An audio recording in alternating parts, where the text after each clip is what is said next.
Alex had always been careful with money. He wasn't rich, but he had discipline, something his parents used to praise when he was younger. Every dollar mattered. He worked overtime at the office, skipped outings, and learned to cook instead of ordering food. All of it was to keep himself steady, free from debt, and ready for the future. For once, he was proud of where he stood. He didn't owe anyone.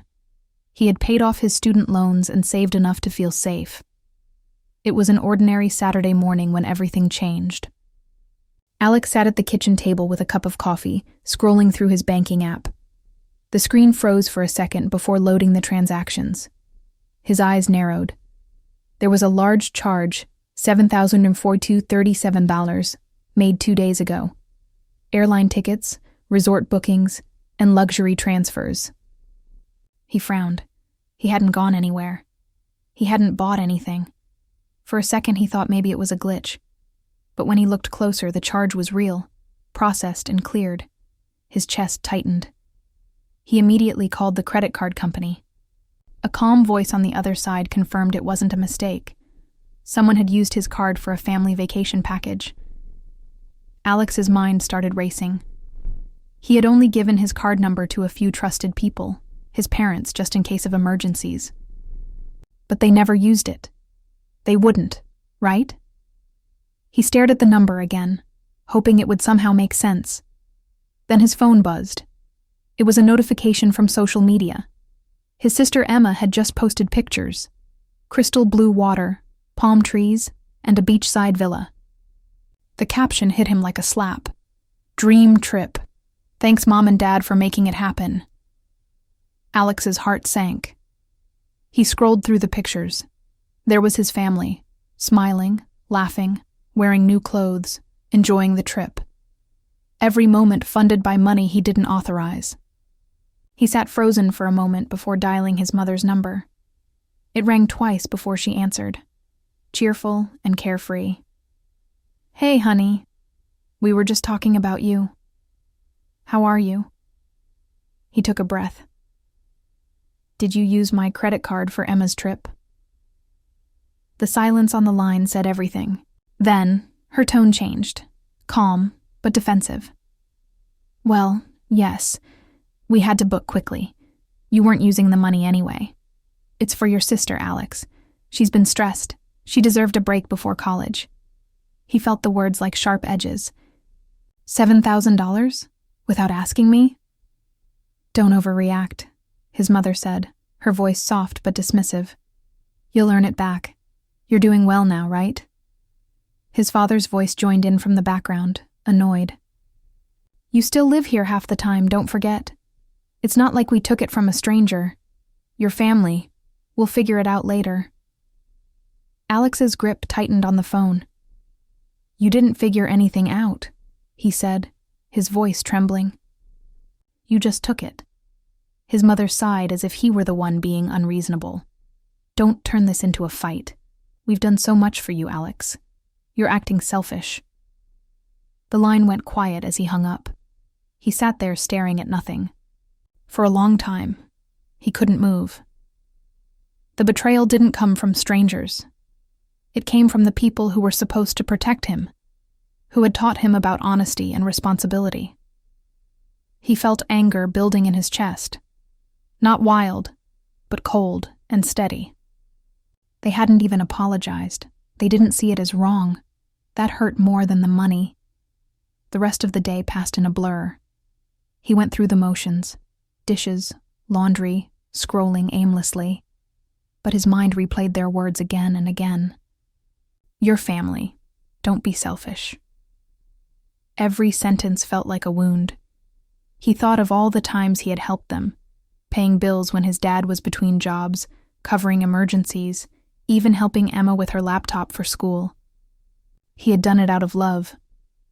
And now, they had used that love as an excuse to take advantage of him. He checked his phone again. More pictures. Emma holding a coconut captioned, "Best trip ever, so grateful for my amazing parents." His stomach turned. They hadn't just taken his money. They were celebrating it. None of them mentioned him. Not even once. That night, Alex couldn't sleep. The more he thought about it, the more his anger turned into something sharper. Resolve. His parents believed they could take from him whenever they pleased. That needed to end. He remembered every lecture his father gave about responsibility, every warning about not wasting money, and felt the irony burn. He opened his laptop and began looking through his statements. There it was, every transaction, every confirmation email. He downloaded them, saving everything as proof. The hotel confirmation was in his mother's name, the airline tickets under Emma's. It was all traceable. His mind raced through possibilities. He could call the bank and report it as fraud. He could cancel their cards, freeze the accounts, or confront them publicly. But deep down, he didn't want chaos. He wanted understanding. He wanted them to realize what they had done, to see that it wasn't just about money. It was about respect. The next morning, he called his best friend, Ryan. They had grown up together, and if anyone would understand, it was him. Ryan listened quietly as Alex explained everything. When he finished, Ryan exhaled sharply. "That's not okay, man. That's not love. That's manipulation." Alex nodded slowly. "I just can't believe they did it. They didn't even ask." Ryan hesitated. "So what are you going to do?" "I don't know yet," Alex said, "but I'm not letting it go. Not this time." Over the next few days, Alex kept quiet. He didn't text or call his parents. He didn't react to Emma's posts. He went to work, focused on his projects, and tried to keep his mind clear. But every time he saw the balance on his account, the number stared back like a scar. His coworkers noticed he was quieter, but no one asked why. When he got home that weekend, the house felt emptier than usual. He stood in the living room and looked at the family photos, smiling faces frozen in better times. He used to think those smiles meant safety. Now they felt like masks. He remembered a memory. His father teaching him how to ride a bike, his mother cheering from the porch. They had been his heroes. Somewhere along the way, something changed. Maybe they had grown used to taking from him. Maybe they thought he owed them for raising him. But this wasn't love. This was control. He sat on the couch, staring at the photo of Emma's graduation. His parents had always put her first. Newer phone, better clothes, more attention. He didn't mind before. She was younger, still finding her way. But now, he realized, their favoritism had turned into something deeper, entitlement. As the sun set outside, Alex made a decision. He wouldn't yell, he wouldn't beg, and he wouldn't let them make him feel guilty. He would take back control, carefully, quietly, and completely. He drafted a list of every transaction and wrote down his plan. First, he would talk to his credit card company. He would dispute the charge as unauthorized. Then he would move his savings to a new account. He wouldn't tell his parents anything. They wouldn't see it coming. But even as he planned, a part of him felt heavy. This was his family. The thought of turning against them made his stomach twist. Yet, the image of their smiling faces on that beach reminded him they hadn't hesitated when they took from him. They hadn't thought about how it would hurt. By midnight, Alex closed his laptop. His decision was final. He wasn't just getting his money back. He was taking back his peace. That night, as he lay in bed, the words of his mother echoed in his mind. "You'll understand once you have kids." Maybe someday he would. But for now, he only understood betrayal, and the quiet strength it took to stand against it. He closed his eyes, the glow of his phone lighting the dark room. The beach photos still flashed across the screen, but they no longer made him angry. They made him determined. When his parents returned home, they'd find out what it felt like to be cut off. And this time, Alex wouldn't let guilt stop him. Days passed, and Alex stayed silent. His parents were still away, sending pictures and messages to the family group chat, pretending everything was normal. He didn't reply. He saw his mother's cheerful emojis, his sister's sun-soaked selfies, his father's proud captions, and every post tightened the knot in his chest. They acted like nothing had happened, like he hadn't worked months for that money, like he didn't exist. But Alex didn't rage anymore. He planned. He woke up early, brewed coffee, and sat by the window with his laptop. The morning light spilled across the floor as he reviewed his credit card records again. Every transaction, every receipt, every confirmation was proof of what they had done. His parents had crossed a line, and this time, he wasn't going to let it fade like every other slight. They'd used guilt to control him before, but not anymore. He called the credit card company again, this time calm and professional. "Yes, I'd like to dispute a charge," he said, giving the transaction details. The agent asked if he knew the person who made the purchase. Alex hesitated for a second, then answered firmly, "Yes, but they didn't have permission."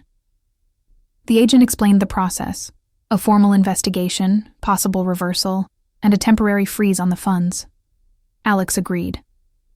As he hung up, a strange feeling washed over him. Not satisfaction, but quiet control. He didn't need to scream or threaten. All he had to do was follow the system. After that call, he closed his laptop and leaned back. For the first time in days, he felt steady. He wasn't powerless. They had taken from him, but he could take back what was his. Through logic, not emotion. Still, his heart wasn't free from conflict. They were his parents. Could he really go through with this? Could he watch them face consequences for their choices?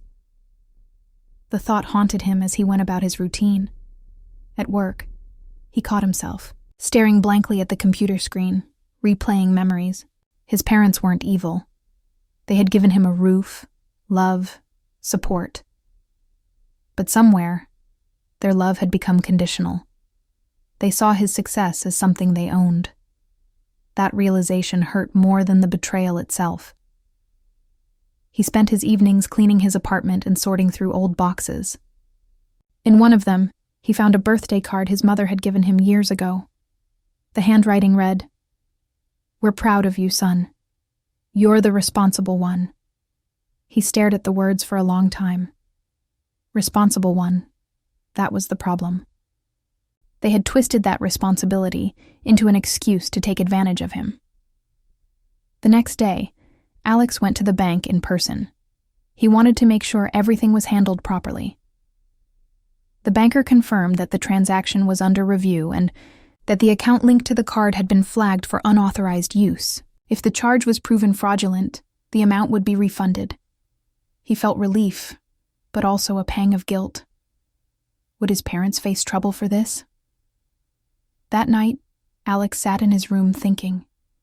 He imagined his parents' reaction when they returned home. His father's anger, his mother's tears, his sister's confusion. He didn't want to fight. He wanted understanding. But he knew them too well. They wouldn't apologize. They'd twist the story until he was the villain. Still, he couldn't back down. He remembered how his mother called him selfish, how his father dismissed his effort, how Emma's trip had been funded with his sweat. He couldn't forgive what they didn't regret. Revenge wasn't about hurting them. It was about making them realize they couldn't keep taking. He started making changes quietly. He moved his savings to a new bank. He updated passwords on all his accounts. He unsubscribed his parents from anything linked to his finances. Every click was like a step toward freedom. But freedom came with loneliness. Late at night, when the house was quiet, doubt crept in. Was he going too far? Was he letting anger guide him? He thought about calling Ryan, but he didn't want advice. He needed clarity. His own. A few days later, he got a call from the credit card company. The investigation was moving forward. They had reached out to the merchants for verification, and the process could take a few more days. The agent's tone was neutral, but the words made Alex's pulse quicken. This was real now. His parents would be contacted soon. That evening, as he cooked dinner, his phone buzzed again. A text from Emma. "Hey, did something happen with your card? Mom said there's some kind of issue." Alex stared at the message, then typed back carefully. "Yeah. The card was used without my permission." After a long pause, she replied, "Wait, what?" "Mom said it was fine. She said you agreed." He felt a wave of disbelief. "She said I agreed," he muttered. His fingers trembled as he replied, "I didn't. I never knew." Emma's next message came slower. "Oh, I didn't know it was your card. I'm sorry." He believed her. Emma wasn't malicious. She was just used to things being handed to her. The real betrayal came from his parents. They had lied to her too, just to cover what they did. That night, Alex couldn't sleep. He lay staring at the ceiling, thinking of all the years he'd tried to earn their approval. Every achievement, every small success. It was never enough. They saw him as a resource, not a son. Maybe this was the moment to stop trying to please them. He started drafting a message to his parents. He didn't want to scream or insult them. He wanted truth. He wrote, "I know what you did. You used my credit card for Emma's trip without asking. I've reported it. The bank is handling it. I'm not pressing charges, but I want you to understand. This broke my trust completely. Don't contact me until you're ready to talk honestly." He stared at the message for a long time, then deleted it. "Not yet. Let them come home first. Let them face reality in person." The next few days crawled by. Every update from the credit card company reminded him that the storm was coming. When his parents landed, they'd find their accounts frozen, their trip flagged as fraud, and the credit card company demanding explanation.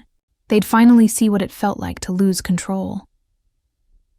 On the last night before their return, Alex stood on the balcony watching the city lights. The cool air brushed against his skin as he thought about what was coming. A part of him felt satisfaction, justice in its quiet form. Another part of him felt sadness. He didn't want revenge to change him into someone bitter. He just wanted respect. He whispered to himself, "They'll understand now. They have to." When his parents' flight landed the next morning, Alex's phone started buzzing. Messages, calls, voicemails, all from his mother and father. He didn't answer. He knew what they'd say. Anger first, guilt next, excuses last. He was done listening. As he turned his phone face down, he felt a mix of peace and tension. This was the turning point. He had done everything right, quietly, legally, and firmly. Now the truth would face them, and they couldn't hide behind words anymore. The son they once controlled had finally taken back his power.